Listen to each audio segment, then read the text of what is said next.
नमस्कार सभी जनता को, good morning, good afternoon, good night जब भी आप वीडियो देख रहे हैं। तो आज की वीडियो लेक्चर में अपन खंड खा शुरू करने वाले हैं। समाजशास्त्र का ये खंड खा में चैप्टर 1 है जिसका नाम है सांस्कृतिक परिवर्तन।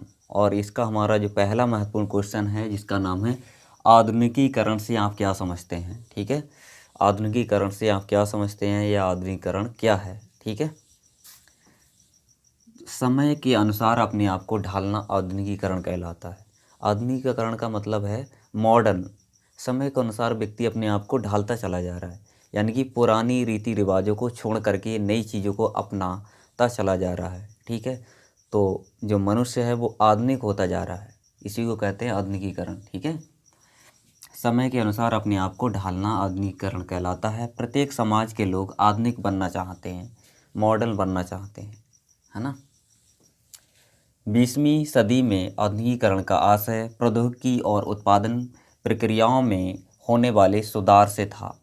यानी कि आधुनिकीकरण का शुरुआत तो 19वीं सदी से हुई थी। उस समय इसका जो अर्थ लगाया जाता था जो नई नई चीज़ों के उत्पादन से और कारखानों से, ठीक है, और नई नई खोजों से। इसका मतलब विकास का वो तरीका जिसे पश्चिमी यूरोप या उत्तरी अमेरिका ने अपनाया है। अमेरिका और पश्चिमी देशों में डेवलपमेंट बहुत ज़्यादा है ना, वहाँ आधुनिकीकरण है।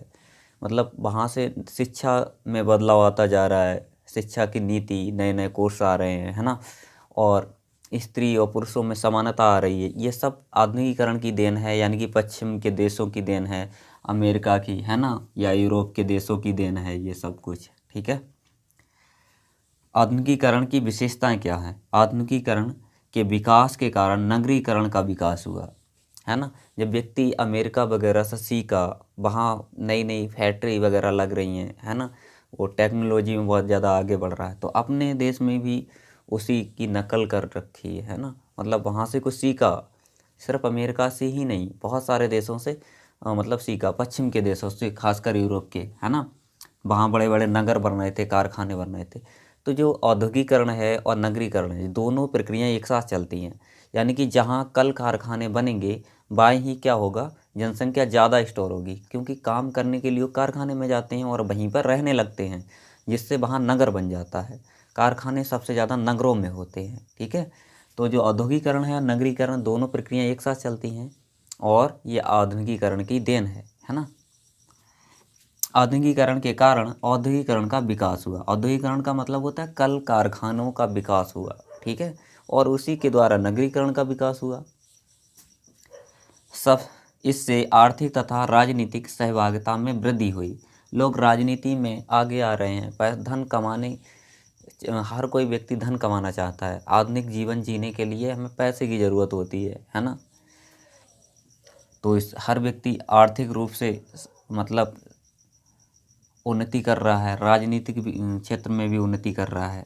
ठीक है, पश्चिमीकरण को बढ़ावा मिला है, विज्ञान के महत्व में वृद्धि हुई है। मतलब आधुनिकीकरण की वजह से पश्चिमीकरण को बढ़ावा मिला है। लोग पश्चिम के देशों से चीज़ों को सीखे हैं, है ना। पश्चिम के देशों में मतलब विज्ञान को ज़्यादा महत्व दिया जाता है। ठीक है, नई नई चीज़ों की खोज हो रही है वहाँ पे। भारत में सामाजिक, आर्थिक, सांस्कृतिक, शिक्षा आदि सभी क्षेत्रों में पश्चिमीकरण का प्रभाव देखा जा सकता है ना। समाज में परिवर्तन आ रहा है धीरे धीरे, है ना, और सांस्कृतिक यानी कि रीति रिवाज भी बदल रहे हैं, उनमें पश्चिमीकरण का प्रभाव आ रहा है। ठीक है, शिक्षा की पद्धति तो पूरी तरह से बदल गई है, पश्चिमी का प्रभाव बहुत ज़्यादा है शिक्षा के ऊपर। तो आई होप यहाँ तक तो आप समझ ही गए होंगे। नेक्स्ट हमारा काफ़ी ज़्यादा महत्वपूर्ण क्वेश्चन है, भारतीय समाज में धर्म के महत्व की विवेचना कीजिए। काफ़ी ज़्यादा महत्वपूर्ण क्वेश्चन है। भारतीय समाज में धर्म का बहुत ज़्यादा महत्व है, ये तो हर कोई जानता है, आप भी जानते हैं, है ना, क्योंकि भारत में अनेक धर्म मानने वाले लोग रहते हैं। ठीक है, हिंदू धर्म भारत में सबसे ज़्यादा माना जाता है, क्योंकि भारत में हिंदू लोगों की संख्या ज़्यादा है, तो मानने वाले लोग भी ज़्यादा होंगे, है ना। इसमें अनेक देवता और देवियों की पूजा की जाती है। हिंदू धर्म में बहुत से देवी देवता होते हैं, उनकी पूजा की जाती है। और हिंदू, यहाँ पे हिंदू है, ठीक है, हिंदू धर्म में 16 संस्कार होते हैं, जैसे नामकरण संस्कार हो गया, मुंडन हो गया, विवाह हो गया। ठीक है, तो इस तरह के 16 संस्कार होते हैं हिंदू धर्म में। ठीक है, और हिंदू धर्म विश्व का सबसे उदार धर्म माना जाता है। ठीक है, दया, त्याग, ममता और वसुदैव कुटुम्बकम की भावना पाई जाती है। वसुदैव कुटुम्बकम का मतलब होता है कि यानी कि पूरी जो पृथ्वी है, संपूर्ण पृथ्वी जो है परिवार के समान मानी जाती है। इसमें वसुदैव मतलब वसुधरा यानी कि पृथ्वी है ना, कुटुम्बकम मतलब है परिवार है, परिवार की तरह माना जाता है हिंदू धर्म में। ठीक है, पूरी पृथ्वी के लिए। और पृथ्वीवासु की जो पृथ्वीवासी हैं वो परिवार है। ठीक है, हिंदू विश्वास करते हैं कि कर्म के अनुसार जीवन मिलता है। यानी कि हिंदुओं में ये विश्वास किया जाता है जिस प्रकार का व्यक्ति कर्म करता है, जैसे अच्छे कर्म करेगा तो उसे अच्छा जीवन मिलेगा, है ना, स्वर्ग नरक मिलेगा, इस तरह का माना जाता है। ठीक है, तो हिंदू विश्वास करते हैं कि कर्म के अनुसार जीवन मिलता है, जैसा व्यक्ति कर्म करेगा वैसा ही उसे जीवन मिलेगा। धर्म के अनुसार जीवन व्यतीत करने से नैतिकता का विकास होता है। नैतिकता मतलब अच्छे गुणों का। अगर धर्म के अनुसार व्यक्ति जीवन जीता है तो उसमें अच्छे गुणों का विकास होता है। ये बात रही हिंदू धर्म की। अब नेक्स्ट है अगला पॉइंट, धर्म के मामले में मुस्लिम दूसरे धर्मों के मुकाबले अधिक पाबंद है। पाबंद मतलब उसमें बहुत सी पाबंदियाँ होती हैं, जैसे 5 बार नमाज पढ़ना, रोजे रखना, ये सारी पाबंदियाँ हैं। वे नियमित 5 बार नमाज पढ़ने पर जोर देते हैं कि रोज़ 5 बार नमाज पढ़नी चाहिए मुस्लिम धर्म के अकॉर्डिंग, है ना। और उनके 30 दिन के रोज़े होते हैं, उस मतलब बिना कुछ खाए पिए रोज़े रखे जाते हैं, है ना, 30 दिन तक।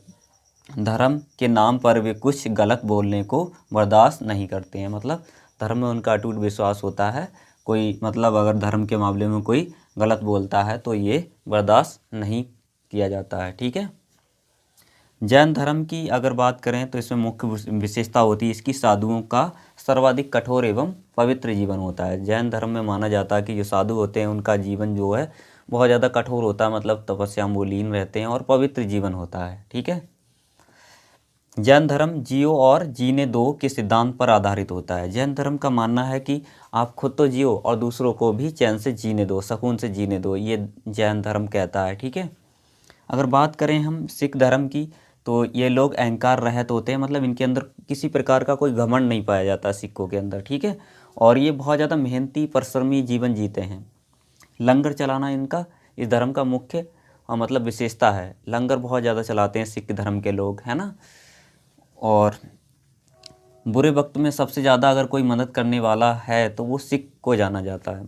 ठीक है, मदद करने में अगर बुरा वक्त है तो सिख सबसे ज़्यादा मदद करते हैं। ठीक है, सिख धर्म के लोग अपने धर्म से अटूट विश्वास रखते हैं, लगाव रखते हैं। ठीक है, जो सिख धर्म के लोग हैं अपने धर्म में इनका अटूट लगाव होता है। ठीक है, वह सेवा भाव रखते हैं, धर्म के प्रति इनका एक लगाव होता है और धर्म की वजह से ये सेवा भी करते हैं धर्म में। ठीक है, लंगर लगा करके, है ना, सेवा करते हैं गुरुद्वारे में तमाम प्रकार की।